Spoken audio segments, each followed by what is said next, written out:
Okay, in this video, we're going to be talking about complex organic molecules. And if you have your packet, if you will go through it and find this page, if you can see it here, this is where we'll start at, and you can follow along as I go through the information there. And then we'll talk about some of the questions at the end.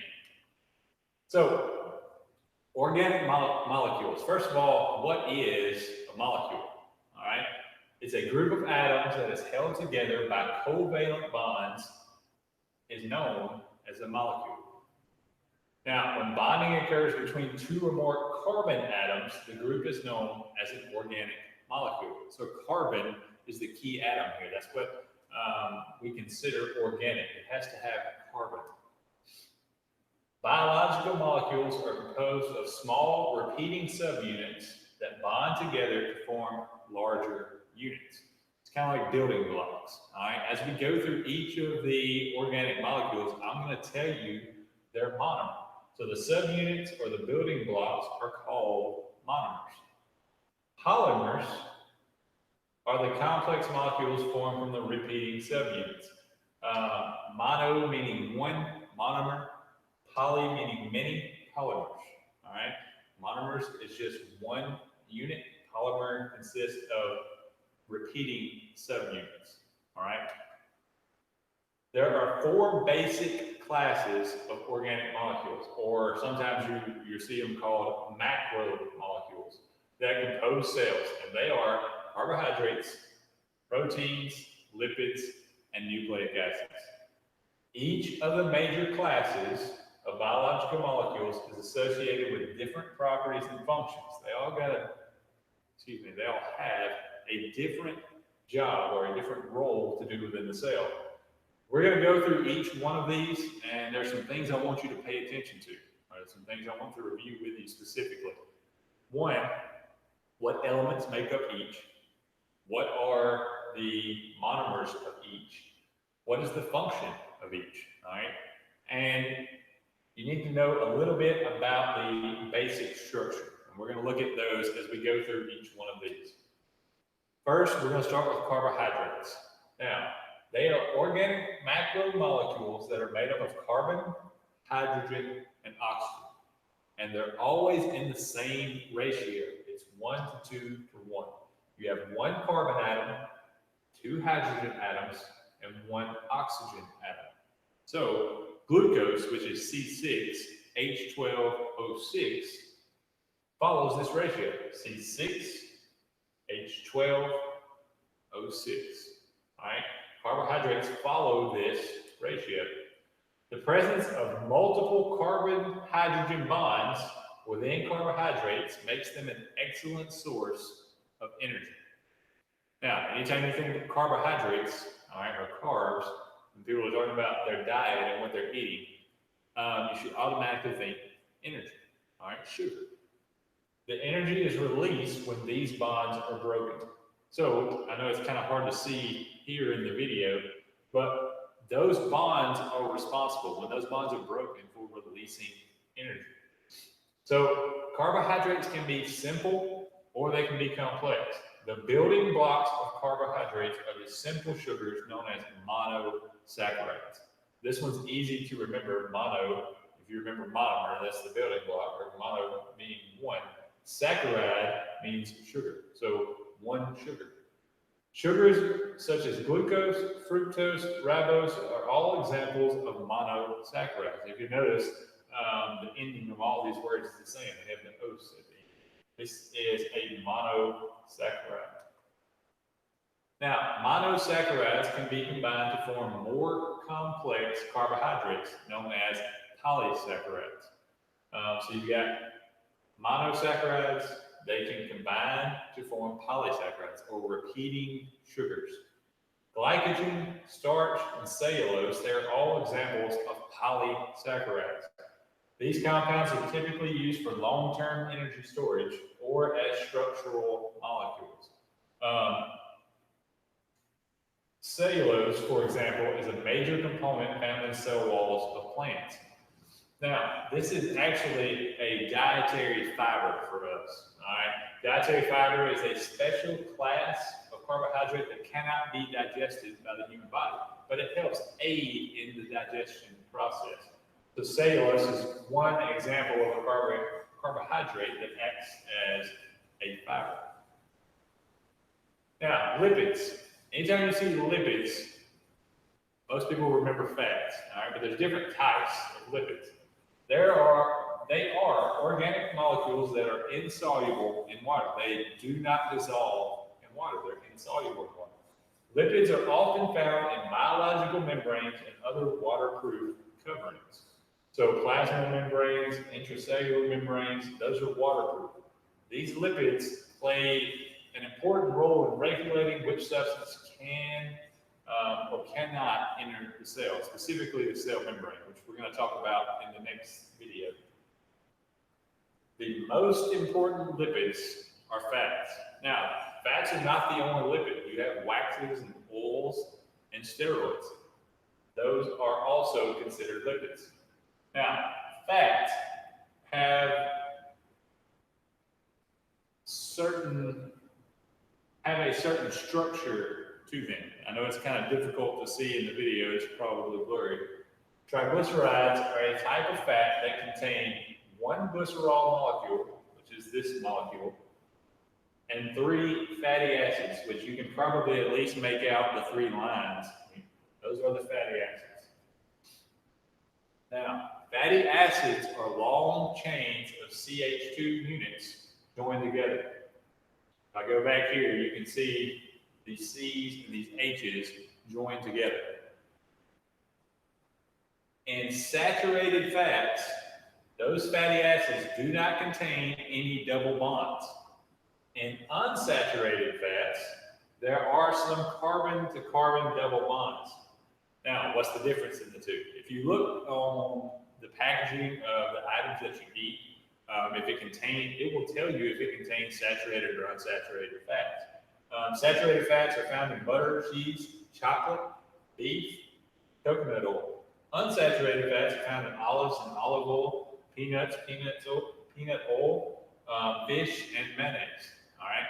So if you look on the back of the items that you purchase to eat, you can probably see that they include if it is a saturated or unsaturated fat. Now, fats are another major source of energy.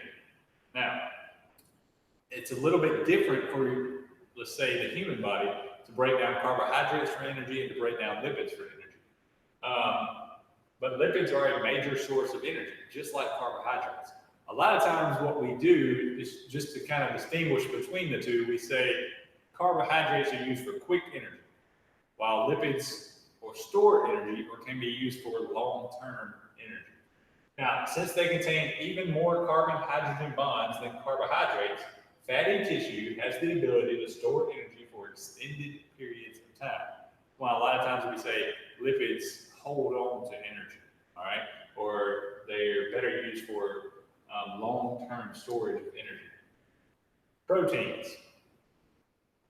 Proteins are organic molecules that are composed of amino acid monomers. There are 20 essential amino acids that are used by all living things to construct proteins. These amino acids are made up of the elements carbon, hydrogen, oxygen, and nitrogen. Some of the amino acids also contain sulfur. So if we look at the 3 organic molecules we've talked about so far, we talked about carbohydrates. They are made up of carbon, hydrogen, oxygen. Lipids, they're made up of carbon, hydrogen, oxygen. Now we move on to proteins, we add one major one, all right? Carbon, hydrogen, oxygen, nitrogen. Now, this is probably a little blurry, but you can kind of see the general structure of some of the amino acids. Now, proteins differ from each other due to the number and arrangement of their component amino acids. So amino acids are the monomers of proteins. They're the building blocks. They also take on unique shapes as determined by their amino acid sequence.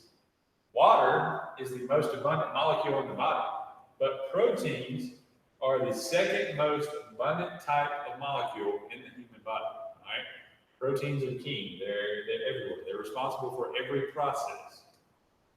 Proteins assist with muscular contractions and serve many structural roles. One example, cartilage and tendons are made up of a protein known as collagen, and proteins known as keratin is found in hair, nails, feathers, hooves, and some animal shells.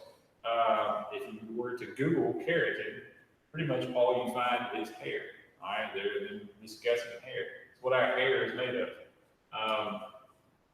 Proteins are also involved in what's called cell signaling, cell transport, immune responses, and the cell cycle. Hormones. They are protein-containing substances that play a role in the regulation of cellular functions. Substances containing proteins that play a role in defense are called antibodies. So you've got hormones and antibodies. Those are types of proteins or structures that have proteins there. Other proteins known as enzymes are extremely important. They're involved in many biological processes such as breaking down food, transport across the cell membrane, cellular signaling, and regulation.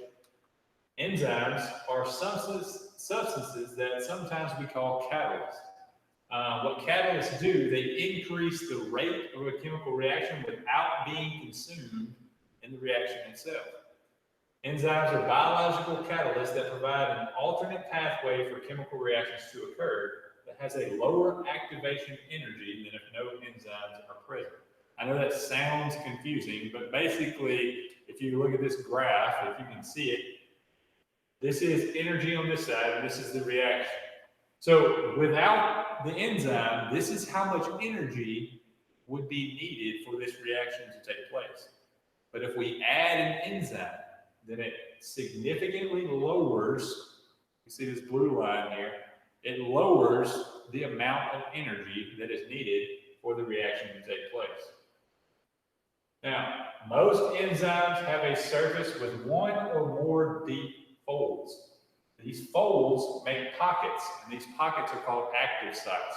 Now, if you look in the corner, I don't know if you can see it or not on your screen, they kind of fit together like a puzzle. So this is the enzyme substrate complex. The active site matches folds in the substrate surface, like a key matching a lock. So the enzyme only catalyzes a specific reaction. Not all enzymes work for every single reaction in your body and organisms. It has to be a specific one which has specific active sites to allow the reaction to take place. Once an enzyme binds to a substrate, the amount of energy needed to start the chemical reaction with the substrate is reduced.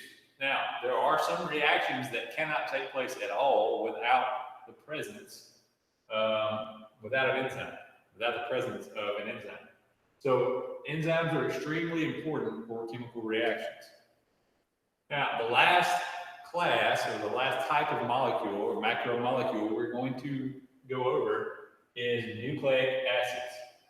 They are formed from nucleotide monomers. Nucleotides are chemical compounds that are primarily comprised of the elements carbon, hydrogen, oxygen, nitrogen, and we add another one here, it's phosphorus.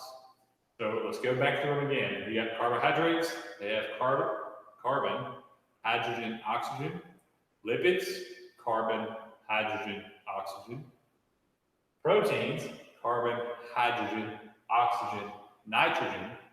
And nucleic acids now, carbon, hydrogen, oxygen, nitrogen, and phosphorus. They consist of a 5-carbon sugar, a nitrogenous base, and 1 or more phosphate groups. Now, there are only 2 types of nucleic acids. That's DNA and RNA. You can kind of see the difference in the two here. RNA is on this side, DNA is over there. RNA is what we call single-stranded. DNA is double-stranded, all right? There are some other differences in the two. They're different because their 5-carbon sugars are different. In DNA, in DNA, the sugar is called deoxyribose. In RNA, it is ribose. Right? So they have different sugars. They also have different functions. All right. DNA stores genetic information and encodes the sequence of all the cell's proteins. That's its function. That's its job. RNA is involved in the direct production of proteins. Now, later on, when we review transcription and translation, we'll kind of talk about this a little bit more, but you can see DNA stores genetic information and basically has the blueprints to make proteins. RNA produces proteins, or is involved in the production of proteins. Nucleic acids are also different because of the sequence of the nitrogenous bases that they contain. There are 5 bases. There are 3 that are found in both DNA and RNA: adenine, cytosine, and guanine. And sometimes we represent those by using those letters, A, C, G. Adenine, cytosine, and guanine are found in both DNA and RNA. Thymine is only found in DNA. Uracil is only found in RNA. All right. Now, what to do next? You're going to try to find, if you have your packet, you're going to find the sheet. Let me see if I can find it here really quick. You should have a sheet with a chart. This chart summarizes everything we went over. All right, it has the 4 different types. It has the monomers. It has the function. It has the elements. It tells you if they're soluble in water, and it gives you some examples. All right, you're going to use that to answer the questions that are after the chart. Remember, when you're answering those questions, use the testing process. Read through the question, mark off one answer choice, go back to the question, highlight keywords, use those to mark off a second answer choice. That gives you a 50-50 shot at the question. And then choose the answer that best answers the question. All right. Go through those and review your organic molecules.